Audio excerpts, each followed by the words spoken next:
Projekt Rodová rovnosť pre rómske komunity trval 3 roky. To znamená, že začali sme ho realizovať v máji 2021 a končíme v apríli 2024. Partnermi projektu bolo občianske združenie SFEM a občianske združenie Vyrovnávanie šancí. Projekt Rodová rovnosť pre rómske komunity sme realizovali v Prešovskom samosprávnom kraji v 4 komunitných centrách. Sú to komunitné centrá, ktoré naša organizácia prevádzkuje už dlhodobo. V niektorých lokalitách pôsobíme už takmer 20 rokov. Ide konkrétne o komunitné centrá v Kojaticiach, vo Sveržove, v Rožkovciach a v Petrovanoch. Tu dlhodobo pracujeme s vylúčenými rómskymi komunitami a tento projekt sme zamerali vlastne na prácu so ženami. So ženami, ktoré čelia mnohonásobnému sociálnemu vylúčeniu, nemajú prístup k vzdelaniu a preto sme sa rozhodli, že je potrebné poskytnúť im informácie aj o rodovej rovnosti a nejakým spôsobom ich posilniť prostredníctvom aktivít projektu. Projekt sa nazýva Rodová rovnosť pre rómske komunity a ten názov sme zvolili z toho dôvodu, že chceme upozorniť, že rodová rovnosť sa týka všetkých, bez rozdielu etnicity a aj sociálneho statusu. Je však pravda,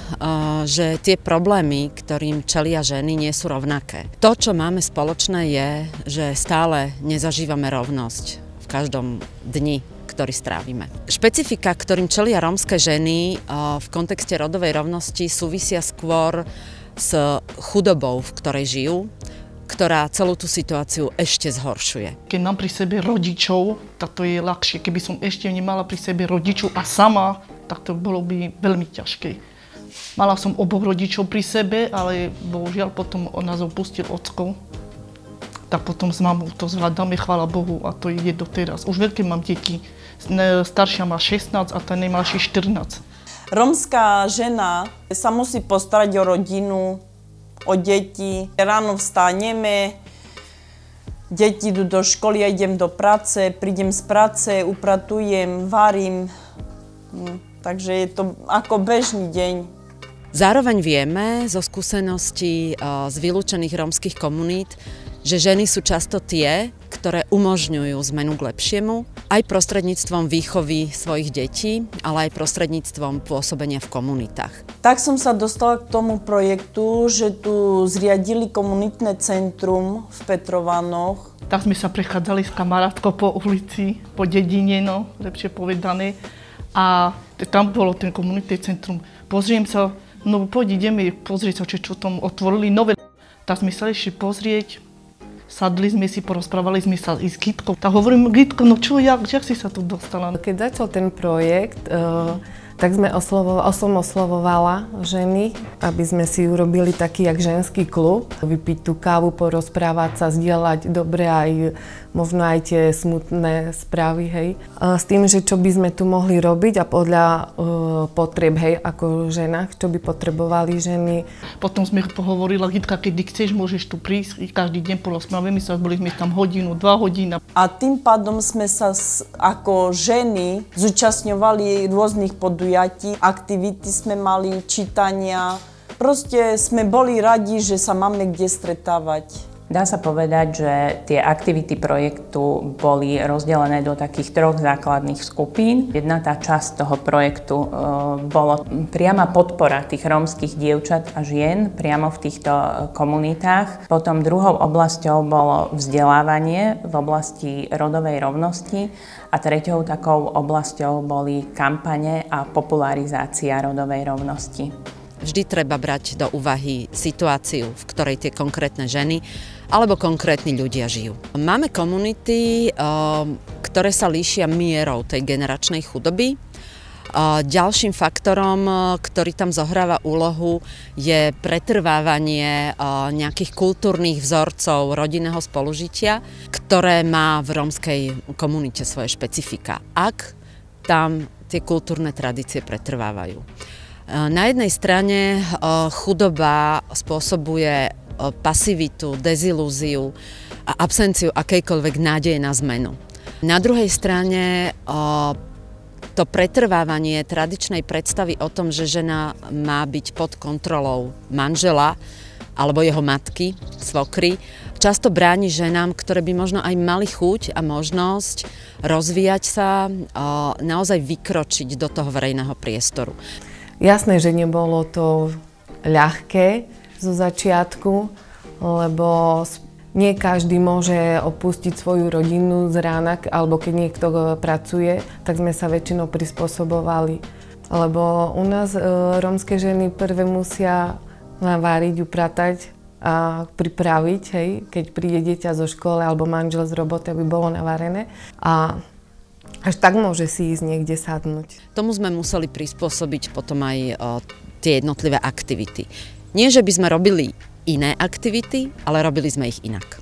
Od začiatku sme čítali veľa, potom i písali.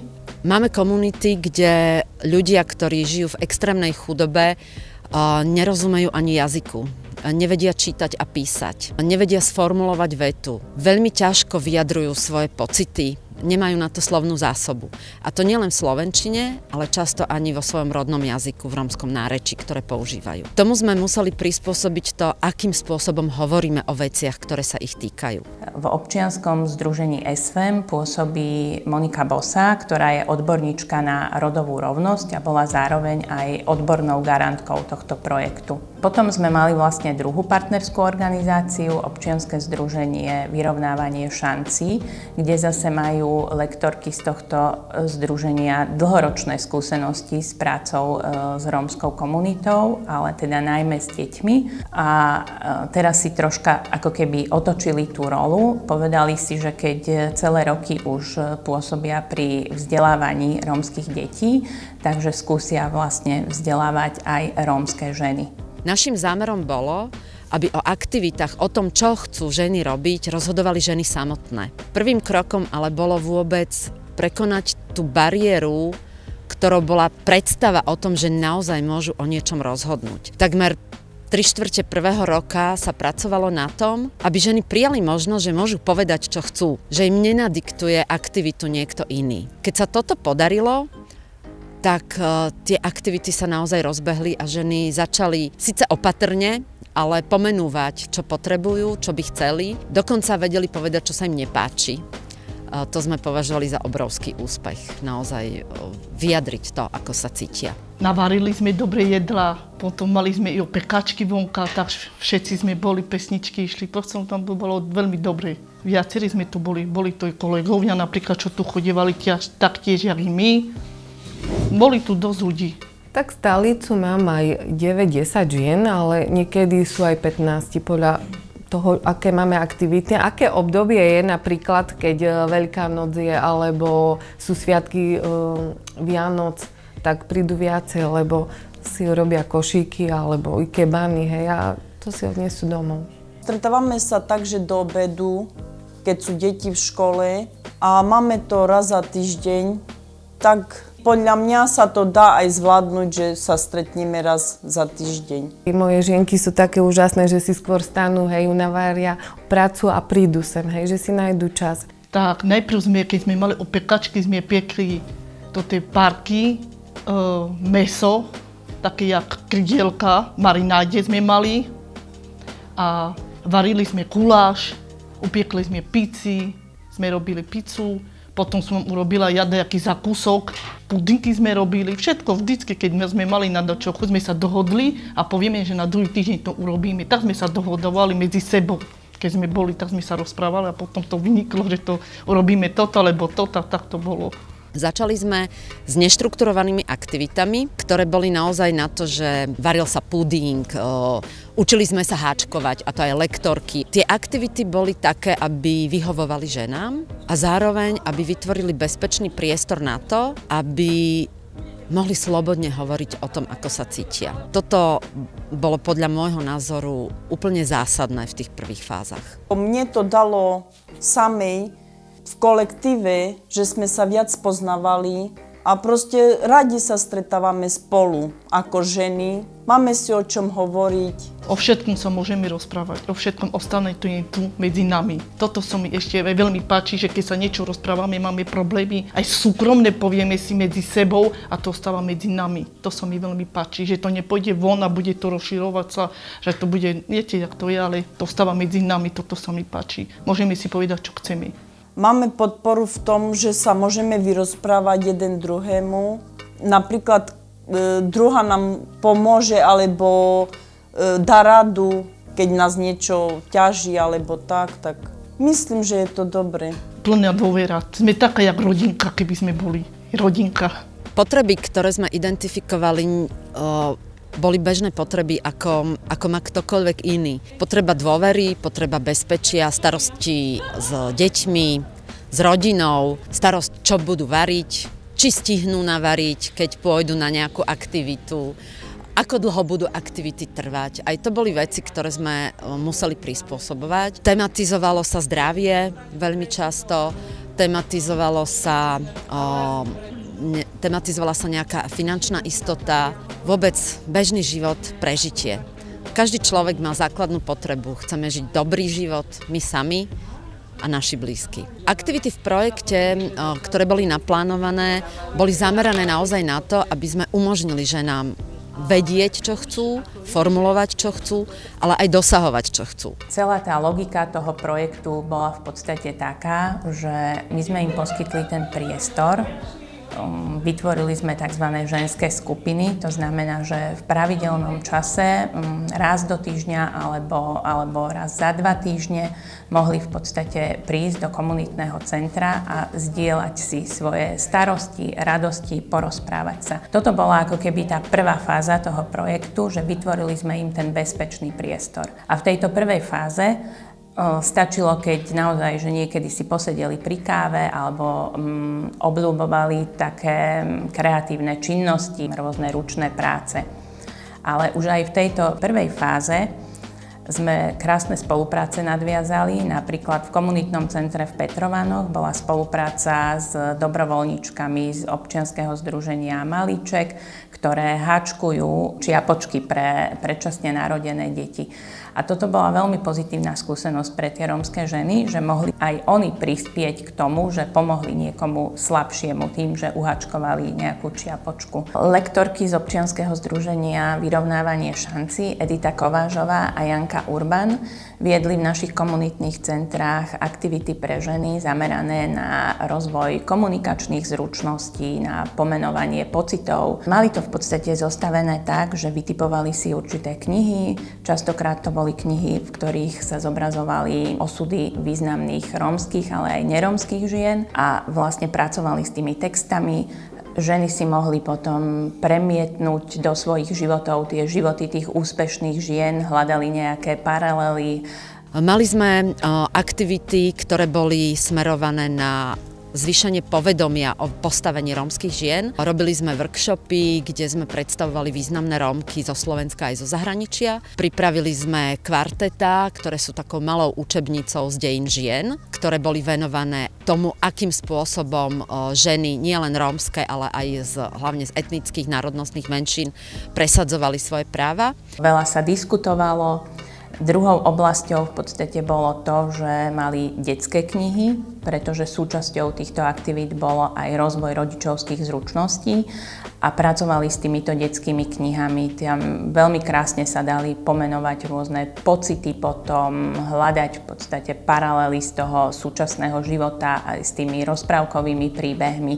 A takto v priebehu 1 roka rozvíjali u tej skupiny žien tie rôzne zručnosti. Aj tá kultúrna stránka sa mi páčila, aj to vzdelávanie s tými knihami, že si môžeme prečítať tú knihu. Tie aktivity boli zamerané na posilňovanie žien prostredníctvom ženských skupín, ale aj prostredníctvom rodičovských skupín, kde sme sa snažili, aby mali možnosť podporiť svoj vzťah s deťmi a s partnerom, čo sa podarilo napríklad v Kojaticiach, kde mnoho otcov sa zapojilo práve do rodičovských skupín. Potom prišli moje deti, Tak sa mi to páčilo, hovorím, že už môžu tu chodiť každý deň, páčilo sa im to.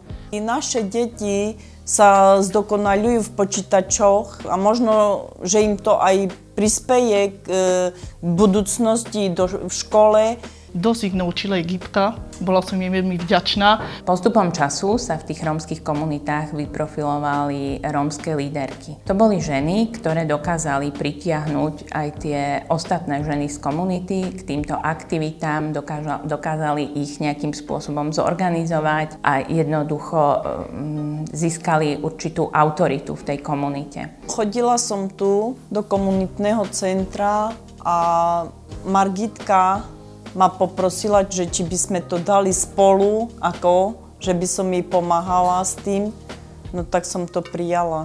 Zvolávam ženy, áno, na rôzne podujatia, ktorých sa zúčastňujeme, napríklad ako sme boli v divadle, hej, že spolu. Organizácia pre mňa bola taká dosť náročnejšia aj ťažká, lebo som sa bála, že či do divadla vôbec pôjdu naše ženy. V divadle ešte som ani nebola, prvý raz. Keď som vyšla, tak to bolo pre mňa nádhera, prvá skúsenosť, bolo to veľmi pekné. I zažito som si odniesla domov, deťom som o tom rozprávala, máme, to bolo nádhera pre mňa. A chcela by som i druhý raz ísť do toho divadla. Tak tam tancovali, spievali pekne. A to je pekné i to, že to porozprávam deťom, máme, i sestre som rozprávala o tom. No a v tejto fáze vlastne si uvedomili lektorky z vyrovnávania šancí, že oni prichádzajú do tej komunity, ale ako keby tie ženy sú tak trocha pasívne prijímateľky toho, čo sa tam deje. A preto tak zhruba v polovici projektu sme urobili takú dosť zásadnú zmenu a tá zmena spočívala v tom, že ženy z komunít začali prichádzať raz do mesiaca do Prešova, kde absolvovali metodické stretnutie s týmito lektorkami. A jednoducho tam tieto rómske líderky si, dá sa povedať, že tak trochu nacvičili túto aktivitu a potom prišli do komunity a na tých ďalších stretnutiach už oni s pomocou teda našich kolegín z komunitných centier organizovali tie stretnutia a vyslovene realizovali tieto aktivity. A toto bolo veľmi, veľmi dobré, pretože naozaj sa posunuli tie ženy sami a prepojili sa nám aj tie komunitné centrá, respektíve tie ženy z tých komunitných centier, vytvorili sa nové priateľstvá, ktoré v podstate pôsobia ako taká posilňujúca zložka pre tie ženy. Raz do mesiaca sa stretávame aj z iných komunít v Prešovskej knižnici, kde si čítame tam, rozoberáme obsahy, nadobúdame skúsenosť, a aby sme to, čo sa tam naučíme alebo prečítame, aby sme napríklad tú knižku rozoberáme, tak to sa prenáša do našich centier. A toto isté robíme s našimi ženami, hej. Že čítame knihu s porozumením. Cieľom našim je takým, že čítame knihu s porozumením, aby si našli v knihe, sa vedeli zorientovať a vedieť povedať ten obsah. Keď sa stretávame v Prešove, celkovo ženy, tak myslím, že je to celkom dobre pre nás, lebo sa spoznávame jeden druhého, hoď sú z druhých komunít, tak sa zbližujeme. To, čo prospelo podľa môjho názoru je, že získali sebavedomie v komunikácii s inými ženami, a to nie len so ženami z rómskeho prostredia, možno nie z tak extrémneho chudobného prostredia, pretože naše komunity naozaj sú rozdielne, ale aj z komunikácie v bežnom, každodennom živote, napríklad z návštevy kúpaliska, z cesty autobusom, z toho, aby vedeli si objednať jedlo v reštaurácii. Možno sa to môže zdať ako maličkosť, ale často tie vnútorné bariéry, ktoré máme zažité z detstva a z veľmi zlých skúseností, sú tie, ktoré nás brzdia, aby sme vykročili von. Súčasťou projektu boli aj vzdelávacie aktivity, ktoré sa realizovali na školách, väčšinou v Prešovskom samosprávnom kraji. Tieto aktivity boli zamerané v podstate na dve témy. Išlo o prednášky, workshopy. Jednou témou boli významné rómske ženy, ich osudy a príbehy týchto žien a druhou témou boli zdravé vzťahy. Tieto aktivity slúžili najmä na spropagovanie myšlienky rodovej rovnosti. Školy, na ktorých sa realizovali, boli väčšinou vlastne s prítomnosťou aj detí z marginalizovaných rómskych komunít. Prednáška zameraná na osudy tých významných rómskych žien, tak tá vlastne slúžila na to, že na základe tejto prednášky potom deti mohli malovať portréty týchto žien a tieto portréty boli vystavené na dvoch výstavách. Tieto prednášky o významných rómskych ženách sa realizovali aj v komunitných centrách a potom deti z komunitných centier malovali portréty. Naše deti sa zapojili aj do programu maľovania, do kalendára a veľmi sa im to páčilo, lebo sme mali raz do mesiaca maľovanie. Naše deti kreslili rómske ženy, ktoré boli slávne, alebo ktorým sa im zdali, že môžu byť úspešné ženy. Napríklad Vieru Bílu, Riku Godlovú. Sú to čierno-biele aj farebné obrázky. Prvú výstavu sme mali v apríli 2023 v Prešove, v komunitnom centre alebo v centre Križovatka. No a takou vrcholnou aktivitou, ktorá bude súčasťou záverečnej konferencie, je tvorba kalendára významných rómskych žien, do ktorej sa zapojili nielen rómske deti, ale aj deti z majority a spoločne vytvárali portréty o tých ženách, s ktorými sa na workshopoch zoznámili. Tieto sme zrealizovali 3 verzie tohto kalendára. Vlastne bol na rok 2023, 2024 a ešte pripravujeme kalendár na rok 2025. Na záverečnej konferencii bude okrem krstu kalendára aj výstava týchto portrétov. Pripravili sme kvartetá, ktoré sú takou malou učebnicou z dejín žien, ktoré boli venované tomu, akým spôsobom ženy, nielen rómske, ale aj hlavne z etnických národnostných menšín, presadzovali svoje práva. A bonus, alebo možno také špecifikum, ktoré si veľmi vážime pre prostredie Slovenska zvlášť, je náš zámer zapojiť do práce na rodovej rovnosti aj biblické skupiny. Inšpirovala nás v tom skúsenosť z komunity vo Sveržove. Tou motiváciou je naša predstava, že rovnosť všetkých je hodnotou, ktorá je aj kresťanskou hodnotou. V tejto aktivite sa angažovala teologička, ktorá sa venuje aj týmto témam a výstupom bude aj kvarteto s biblickými a kresťanskými ženami, ktoré boli vo svojej dobe líderkami, spomína ich Biblia s veľkou úctou, spomeniem sudkyne, bojovníčky, ale aj matky samozrejme. Veríme preto, že rodová rovnosť a kresťanstvo sa nevylučujú, ale idú ruka v ruke. Všetky skúsenosti z projektu sme zhrnuli v metodickej príručke. My aj chceme, aby náš projekt bol inšpiráciou. Aj s tým zámerom sme vydali metodickú príručku, ktorá nadväzuje na už staršie, ale zároveň máme isté obavy, že ak vydá niekto metodickú príručku, mnohé organizácie alebo jednotlivci siahnu po aktivitách, pretože vedia, že sú odskúšané a je to veľmi ľahký spôsob prípravy pre svoje nejaké aktivity v organizácii alebo v teréne. Čo by som možno bola veľmi rada, aby bolo zrejmé, že aj v tých aktivitách v metodickej príručke tou ťažiskovou časťou aktivít nie je popis priebehu aktivity, ale inšpirácie pre reflexiu. Lebo veríme tomu, že aktivita sama o sebe nezmení nič. Naopak môže často aj podporiť niektoré stereotypy. Ale až rozprávanie sa o nej, reflexia, premýšľanie, čo je za tým, prináša tú zmenu. Najviac sa ma dotklo to, ako som videla tú zmenu, ktorá sa udiala so ženami, ktoré boli do projektu zapojené. To znamená, že keď ja som nemala ten každodenný dotyk s tým, čo sa deje, ale keď som videla, povedzme, po pol roku, ako boli schopné formulovať svoje myšlienky, ako dokázali plynulejšie čítať. Sa stalo to, že zdvihlo sa im sebavedomie, boli oveľa sebavedomejšie a naozaj tam bol vidieť veľký posun. Ja si myslím, že tie zmeny sú zjavné. Keď sme začínali pracovať, niektoré ženy mali takú obavu prejaviť sa, že nechceli povedať ani vetu. Naozaj celý čas mlčali.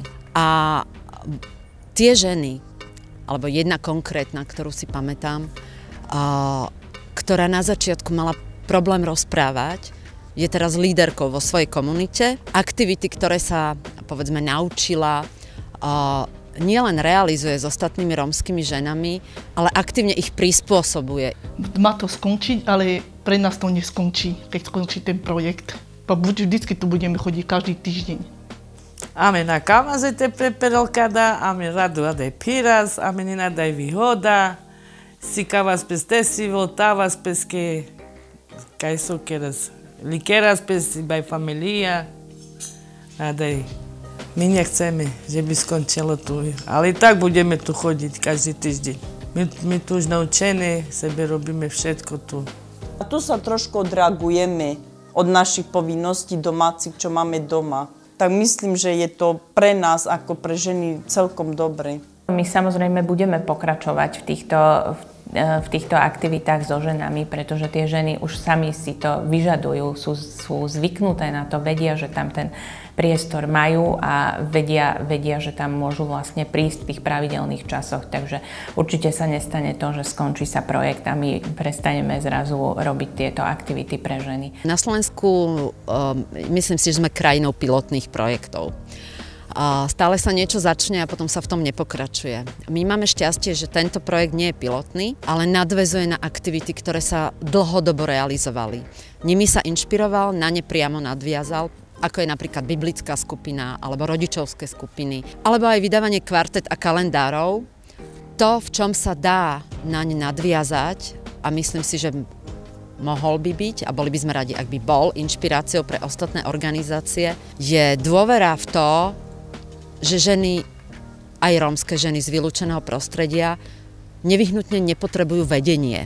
To, čo potrebujú, je sebadôvera a podpora iných žien, priateľstva s inými ženami. Lebo dôsledkom rodovej nerovnosti je aj to, že ženy majú medzi sebou skôr konkurenčné vzťahy, než vzťahy dôvery a podpory.